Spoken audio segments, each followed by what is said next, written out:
खबर मध्य प्रदेश के जिला रीवा से है। प्रभारी कलेक्टर डॉक्टर सौरभ सोनवाने ने गूगल मीट के माध्यम से जिले में खाद वितरण के लिए समन्वय बनाते हुए सुचारू ढंग से व्यवस्था सुनिश्चित करने के निर्देश अधिकारियों को दिए। उन्होंने एसडीएम, तहसीलदार और कृषि विभाग के अधिकारियों को निर्देशित किया और जिले के प्राप्त होने वाले खाद का डबल डाक के माध्यम से 8 सितंबर को वितरण किया गया है, जबकि सेवा सहकारी समिति में उपलब्ध होने वाली खाद का विवरण शनिवार 6 सितंबर व रविवार 7 सितंबर को किया है। किसान भाइयों के लिए रीवा जिले में सुचारू ढंग से खाद वितरण व्यवस्था हेतु प्रभारी कलेक्टर डॉक्टर सौरभ सोनवाने ने दी है आवश्यक जानकारी। रीवा में खाद वितरण की अगले वीक की प्लानिंग आज हमने एसडीएम्स, डीएमओ, टीडी एग्रीकल्चर और जो कोऑपरेटिव्स के हमारे जीएमसीसी भी है उनके साथ करी है।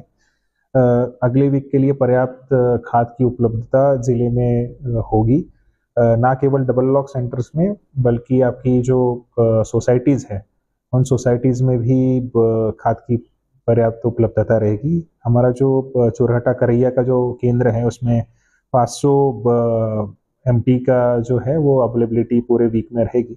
जो हमारी मैक्सिमम कैपेसिटी होती है जिसका हमने एनालिसिस किया था वो हम 80 से 90 टन का रोज का हमारा वितरण होता है, तो उस हिसाब से हमारे 500 टन और इन बिटवीन हमारे जो रैक मिलेगी उससे और अधिक उपलब्धता भी सुनिश्चित करी जाएगी।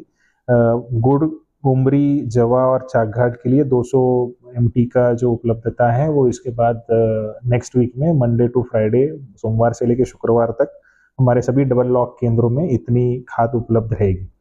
सभी हमारे किसान भाइयों से अनुरोध है कि पर्याप्त खाद की उपलब्धता चूंकि अवेलेबल है, अभी उपलब्ध है, तो अनावश्यक रूप से जो कई बार संभ्रम पैदा होता है कि खाद मिलेगी कि नहीं मिलेगी, ऐसा कोई अनिश्चितता नहीं रहेगी। पर्याप्त रूप से खाद अवेलेबल है, ना केवल डबल लॉक सेंटर्स में बल्कि समितियों में। जैसे हमने समितियों के लिए कुल 1287 एमटी का स्टॉक जो है वो परसों तक हर समिति में पहुंच जाएगा।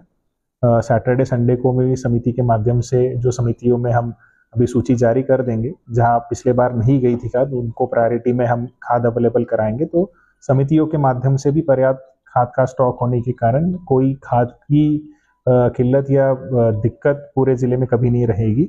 आप सभी से अनुरोध है कि प्रशासन का इसमें सहयोग करे। कूपन्स के लिए भी विशेष व्यवस्थाएं बनाई गई है आपकी सभी डबल लॉक केंद्रों में, तो उसके बारे में भी हमारे एसडीएम्स कल आपके किसान संघ के साथ बात करके सभी पुलिस के साथ मिलकर मीडिया ब्रीफिंग भी एक करेंगे, ताकि आपको पर्याप्त रूप से डाउन द लाइन आपको ये जानकारी भी रहेगी कि कूपन कहाँ से बटेंगे, कितने बटेंगे, कितनी खाद रोज की बटेगी। तो इसकी जानकारी भी हमारे एसडीएम महोदय के द्वारा सभी लोगों को दी जाएगी।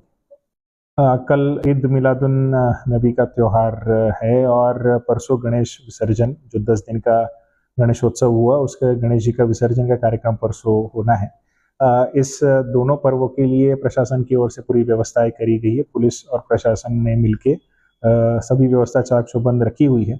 सभी को ये सर्वधर्म समभाव का भी एक अपॉर्चुनिटी रहती है कि दोनों जो त्योहार है वो एक साथ एक के बाद एक आ रहे हैं, तो सभी से मेरी अपील है शांति और सौहार्दपूर्ण रूप से पूरे जिले में ये दोनों फेस्टिवल्स जो है, हमारे जो त्योहार है ये मनाएं और शांतिपूर्ण रूप से, गरिमापूर्ण रूप से, जो ट्रेडिशनल रूप से इन त्योहारों का स्वरूप था उसी रूप में, बिना ज़्यादा डीजे या बाकी ध्वनि विस्तारक यंत्रों का बहुत ज़्यादा उपयोग ना करते हुए सभी लोगों को सहूलियत हो, ट्रैफिक का बहुत ज़्यादा ऑब्स्ट्रक्शन ना हो, इन तरीकों से इन त्योहारों को आप संचालित करें और संपन्न करें। आप सभी को बहुत बहुत शुभकामनाएं।